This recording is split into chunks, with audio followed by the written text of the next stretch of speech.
নমস্কার, S Bangla news online খবর সব দেখাবো আমরা।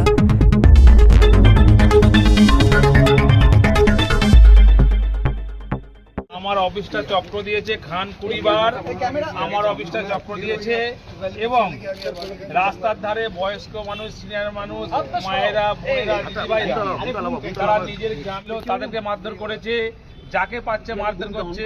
এই ধরনের নির্যাতন যেভাবে ইসিআই অর্ডার দিয়েছেন কি জানি না, কিন্তু এখানে পুলিশ অবজারভার এবং সিআরপিএফ যে ধরনের নোংরামি করেছে তার যোগ্য জবাব ফলতা সাধারণ মানুষ ভোটাধিক পদ্ধতিতে এবং গণতান্ত্রিক পদ্ধতিতে দেবে, এটা আমরা বিশ্বাস রাখি। সারাদিন আপনি অফিসেই থাকলেন এবং সেক্ষেত্রে আজকেও অফিসার ঘুরে বেড়ালেন, পরিচালনা করলেন অফিস থেকেই? আজকের না, আমি যতগুলো ইলেকশন করেছি প্রত্যেকটা ইলেকশন এইভাবে আমি অফিসের ভেতর থেকে কন্ট্রোল রুম খুলে আমি অফিসের ভেতর থেকে আমি ভোট পরিচালনা করি। কিন্তু বাজারে মানুষ অনেক প্রশ্ন করে যে আমি বুথে গিয়ে থ্রেট দিই, মানুষের সঙ্গে ধমকাই চমকাই, কিন্তু আপনারা সমস্ত মিডিয়ারা আজকে দেখলেন যে জাহাঙ্গীর খান কোথায় ছিল। জাহাঙ্গীর খান তার নিজের পার্টি অফিসে, এর আগেও দেখে গেছেন, আজকেও দেখে গেলেন পার্টি অফিসের মধ্যে, সেই সকাল ভোর 5টা থেকে।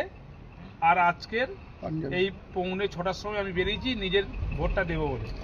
এটা শুধু এই বছর নয়, 3 দিন ধরে যে সিঙ্গাম আর পুষ্পার যে লড়াই, সেটা কি বলবেন? পুষ্পা কি ঝুঁকলো?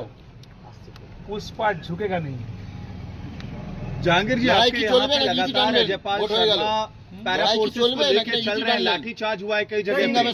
শুরুটা ওরা করেছে, শেষটা আমরা করব। সেটা আগামী 4 তারিখের পরে আপনারা জানতে পারবেন, দেখতে পাবেন। প্রত্যেকবার একটা শব্দ খেলা হবে, খেলা কি হলো? খেলা তো হবেই। খেলা কি হলো? খেলা হবে না মানে दादा बीजेपी पार्टी पैरा फोर्सेस द्वारा जो लाठीचार्ज